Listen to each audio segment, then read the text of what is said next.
Cari appassionati di storia e cultura, bentornati.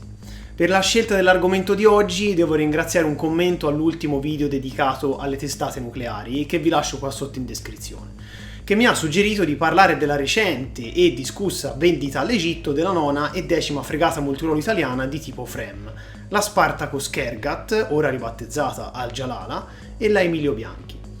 Questo affare commerciale si inserisce in una più ampia trattativa tra Roma e il Cairo, e le polemiche che ruotano intorno ad essa provengono anche dal barbaro assassinio del ricercatore Giulio Regeni, che è tuttora oggetto di indagine.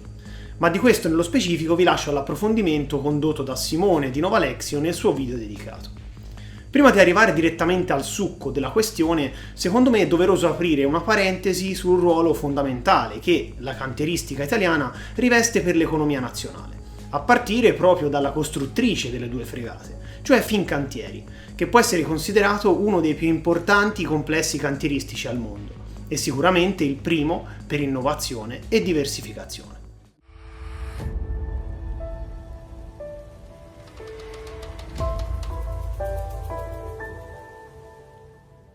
La natura peninsulare del nostro paese lo porta ad avere circa 7.800 km di coste affacciate sul Mar Mediterraneo.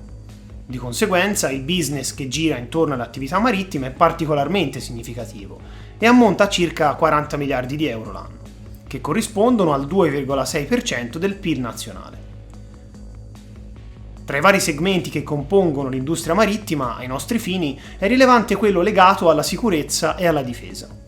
Come già anticipato, sicuramente Fincantieri è il gruppo societario italiano leader nella progettazione e costruzione navale, nonché punto di riferimento in tutti i settori della navalmeccanica ad alta tecnologia. Numeri alla mano, basti pensare che ad oggi sono state costruite più di 7.000 navi, dando lavoro a circa 20.000 dipendenti, di cui quasi 8.000 in Italia, avvalendosi di ben 20 stabilimenti dislocati su 4 continenti, Europa, Nord America, Sud America e Asia, tra cui spiccano anche quelli di Riva Trigoso in provincia di Genova, Muggiano, che è in provincia di La Spezia, e Castellammare di Stabia. La Fincantieri fornisce da decenni non solo tutte le navi principali della Marina italiana, ma anche molte imbarcazioni per altre forze navali prestigiose. Negli ultimi anni, a causa dell'obsolescenza che affligge da tempo le unità navali delle flotte di tutta Europa, il nostro governo ha dovuto lanciare un programma di ammodernamento, stanziando fondi per un totale di più di 5 miliardi di euro. Grazie a questo budget di investimento, la Marina italiana in futuro potrà contare su navi bilanciate e moderne, della cui costruzione proprio Fincantieri sarà la principale protagonista. All'interno della vasta gamma di navigli prodotti spiccano per l'appunto le fregate multiruolo e le cacciatorpediniere, che sono realizzate in collaborazione con la cantieristica francese. Così sono nate le fregate di tipo FREMM Bergamini, per un totale di 10 esemplari, destinate a diventare negli anni futuri la spina dorsale della squadra navale italiana, e le cacciatorpediniere di classe Andrea Doria, che rappresentano lo scudo antiaereo e antibalistico della flotta. Fatta questa premessa, parliamo dei due nuovi gioielli Fincantieri. Il varo risale al gennaio dell'anno scorso ed è di poco tempo fa la notizia della conclusione dell'accordo che prevede la loro cessione alla Marina egiziana, per la modica cifra di 1,2 miliardi di euro. Capovaro, posso andare? Vadi, contessa, vadi!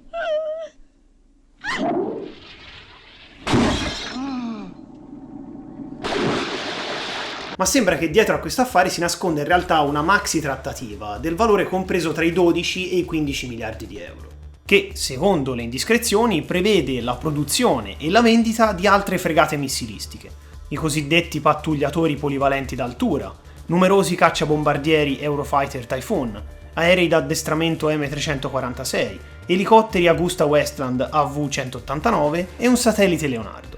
Al punto che nel settore militare si parla già di contratto del secolo. Non c'è dubbio che queste forniture, se confermate, costituiranno un'opportunità notevole per l'industria navale tricolore, che dovrà fare i conti con il periodo di ripresa post-Covid-19, facendo leva sull'esportazione di prodotti militari, piuttosto che su commesse civili. In effetti queste ultime sono destinate a ridursi al minimo per qualche anno, a causa del crollo annunciato del PIL forse superiore al 10%. Cosicché rinunciare all'affare egiziano e a ogni altra occasione di esportare prodotti per la difesa significa di fatto rinunciare a milioni di ore e a molte migliaia di posti di lavoro. Uno scenario che comprometterebbe la credibilità e la stessa sopravvivenza della nostra industria cantieristica e aerospaziale, le cui difficoltà valgono oro colato per i nostri competitor europei ed extraeuropei. Del resto ci sono venti che soffiano proprio nei momenti più delicati per favorire squilibri irrimediabili e far riversare miliardi di euro nelle casse di altri stati. Prima fra tutte la Francia, da molti anni in relazione commerciale privilegiata con l'Egitto e che sta rischiando di far cedere il trono allo stivale a causa di un accordo commerciale molto lungo che sta facendo competizione con la recente scoperta e il recente sfruttamento da parte dell'ENI del giacimento di Zohr che si trova al largo dell'Egitto, grazie al quale l'Italia è riuscita a costruire con il Cairo un rapporto molto proficuo sul fronte del gas. Il giacimento, secondo Eni stessa, è infatti in grado di garantire la soddisfazione totale della domanda egiziana di gas naturale per decenni, rispondendo al 65% dei consumi energetici del paese. Non solo, ma l'aumento della domanda dell'Egitto nei confronti di Fincantieri, a scapito dei cugini d'Oltralpe, sarebbe da ricercare nella insoddisfazione egiziana per le acquisizioni effettuate dalla Francia nel 2015. In particolar modo della fregata Tahia Misr, ex Normandie, di tipo FREMM prodotta dalla francese Naval Group, di 2 portaelicotteri tipo Mistral e di 4 corvette tipo Gowind. In aggiunta a questo, secondo quanto riporta il quotidiano francese La Tribune, sembra che dietro le motivazioni del diniego egiziano nei confronti di Parigi ci sarebbero alcuni attriti tra il presidente Macron e al-Sisi, dovuti a recenti dichiarazioni del presidente francese sulla politica interna egiziana. Anche la Germania da tempo partecipa per rendere l'Egitto un centro regionale in materia di industria bellica, attraverso il gruppo tedesco ThyssenKrupp, impegnato a costruire la prima fregata stealth multiruolo in Egitto, e numerosi sommergibili. Comunque, al di là delle rivalità esterne, perché in Italia questo accordo è stato tanto discusso? Da un lato ci sono le argomentazioni tecnico-militari di chi critica fortemente la cessione delle 2 FREMM per un presunto indebolimento della Marina militare. Campagna sostenuta a gran voce anche dall'ex capo di Stato Maggiore della Marina Giuseppe De Giorgi e da qualche esponente politico, secondo i quali la Marina verrebbe privata di unità navali preziose, se si considera poi il pessimo stato di manutenzione in cui versano le attuali fregate Maestrale, in servizio dagli anni '80, ridotte ormai a fornitrici di lamiera per le 2 cacciatorpediniere di classe Orizzonte, la Caio Duilio e Andrea Doria. Senza contare che la conclusione dell'accordo, comportando una delocalizzazione di attività produttive all'estero, rischia di dar vita a un polo cantieristico in Medio Oriente, in grado di fare concorrenza all'industria navale italiana negli anni futuri. L'opinione contrapposta ritiene invece che la nostra Marina ne esca minimamente penalizzata, dato che a rimpiazzare le 2 fregate uscenti ci saranno altre 2 nuove FREMM, che, come dichiarato dal ministro della difesa Guerini, saranno pronte entro il 2024 e la loro produzione sarà possibile anche lavorando in contemporanea su entrambi gli scafi, in cantieri diversi. Quindi, in attesa di queste unità navali, dover allungare la vita operativa delle vecchie fregate Maestrale è un piccolo prezzo da pagare a fronte dei vantaggi enormi in termini di formazione e supporto che l'accordo con l'Egitto potrà determinare. Dall'altro lato, le argomentazioni morali e umanitarie avanzate da partiti e correnti della maggioranza di governo insistono sulla priorità di ottenere risposte dal Cairo circa l'assassinio di Giulio Regeni, richiesta legittima e condivisa da tutti, ma che secondo alcuni non dovrebbe pregiudicare i rapporti bilaterali tra Roma e la più grande potenza militare e politica del mondo arabo e dell'Africa. Sì, perché parliamoci chiaro, l'Egitto sta diventando un colosso militare, via via sempre più svincolato finanziariamente da Arabia Saudita ed Emirati Arabi Uniti, grazie alle enormi rendite di gas e petrolio derivanti dai mega giacimenti rinvenuti al largo delle coste di Alessandria.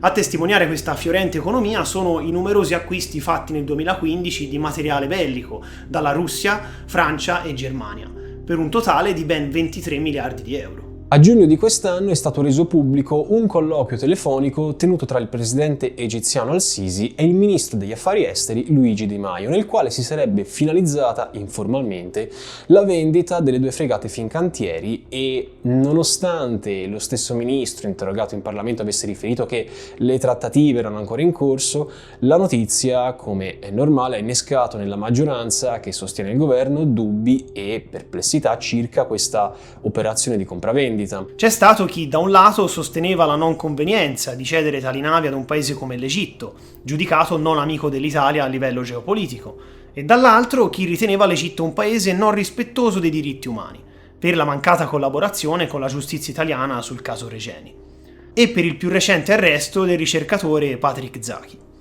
Per questo alcune associazioni, tra cui Amnesty International, hanno lanciato una mobilitazione sui social media, con la quale veniva chiesto alle forze politiche di sospendere qualsiasi ipotesi di nuova fornitura militare all'Egitto e di sottoporre la conclusione dell'affare al vaglio del Parlamento.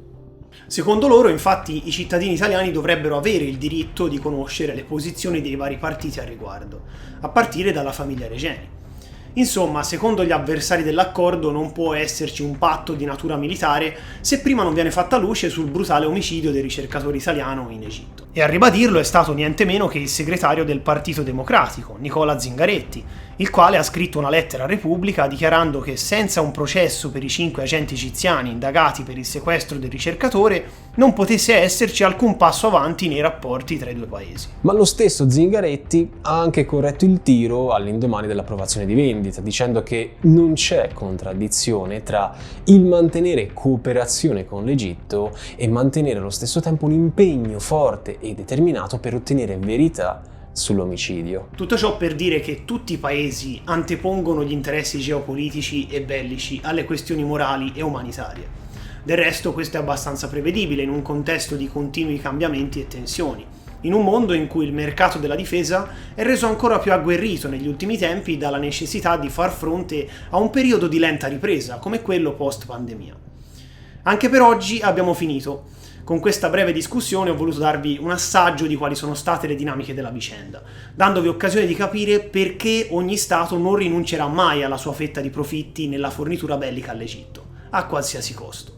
Vi ringrazio quindi per l'attenzione e ci vediamo in un prossimo episodio. Si vis pacem, parabellum.